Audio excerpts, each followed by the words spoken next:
The APC held its National Executive Committee meeting, NEC meeting, and after that, the controversial direct or indirect primaries came up. And this was the outcome of that meeting. Take a listen. The constitution of the party provides for either direct or indirect or consensus. So, but for the presidential election, we all agree that we will adopt a direct primaries for the presidential election. But also a resolution recommendation was made by the National Working Committee, which was accepted, that all other states should adopt the indirect mode of election.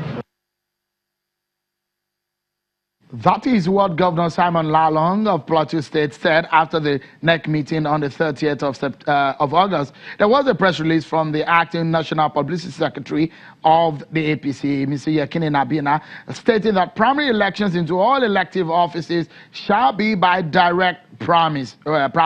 So there seems to be some kind of controversies of what was agreed on the inside and around the issues of the mode of conducting the primaries. The party has also warned that there seems to be some people who are going behind to do meetings, and you can see the mode of the primary election there on your screen. And the party today warned that there are some people who are meeting over this issue and they're trying to subvert the decision of the NEC, and they warn that they will punish them. Let me bring in one person on the program tonight. He's a lawyer, perhaps not a member of any of these political parties, but he's a regular political analyst on Channels Television. Mr. Daniel Bwala joins us on the program. Thank you so much, Mr. Bwala, for your time on the program. How do you see this coming? There seems to be some controversy. What does it mean if the party says they want to direct primaries or indirect primaries? Now they said it's direct primaries that they want. The party has clarified it, different from what Mr. Simon Lalong said. Yeah, but you know, usually with all political parties, when a meeting is conducted and resolution made, is the publicity secretary of the party that usually issues statement.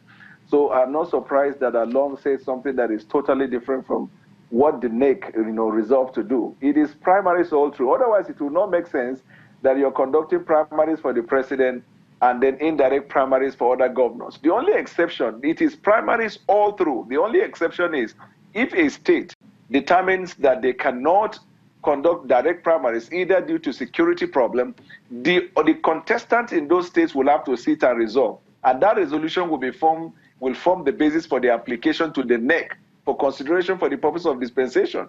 So they ought to have clarified that. But governors are the ones behind that. And this clearly shows how governors in the country are so unpopular that they depend on indirect primaries. And indirect primaries is largely considered as corrupt process, because when you bring delegates into this electioneering process, then it becomes problematic.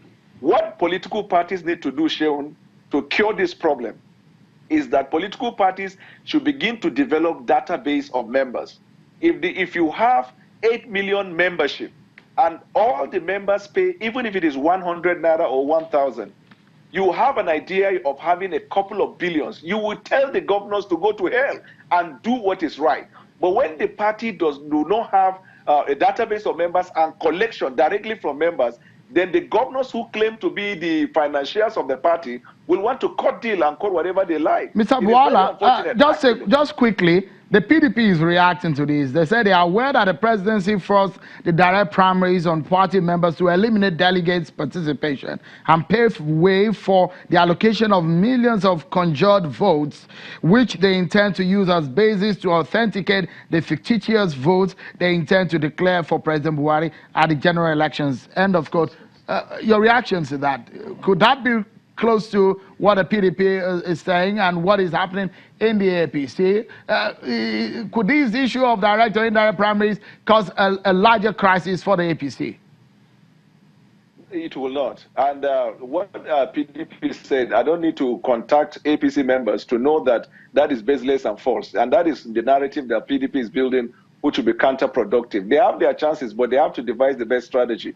If APC continue with direct primaries all through, there may be what appeared to be a crisis at the beginning. But don't forget that the governors, especially in the north, the president does not need them to win. They need the president to win. For those of them who are serving their second term, they need the president to become senators. Except for the South and the South and South-West, that the president may need to probably engage with them, the governors. But for the North, whether or not they support, in the sense in which they are talking about, the president would definitely command the votes in the North. All right. Direct primaries, I think, is the best that is every political party should embrace. Oh, because direct primary issues is coming up now. Why is this splitting your party so badly? No, I think if you look at it, you know, we have to be fair to Nigerians, you know, and we have to be truthful.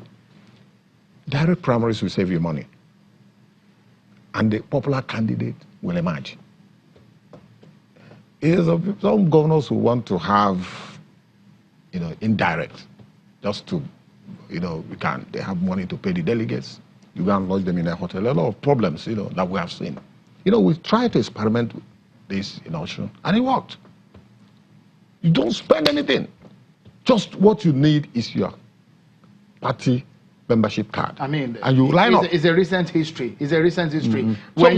When you spite the governors, you're probably bringing crisis to your party. No, that's what we have seen. No, if we, the party. I'll pause you for a moment. Sorry, I'll allow you to answer that question, but we need to go to this break. Mr. Showemitu is itching to respond. Up next on the program, we'll take a break, and now when we return, we'll be talking about the 2019 race, which is now getting more interesting. Who will possibly win this race? We'll get some frank conversation when we come back.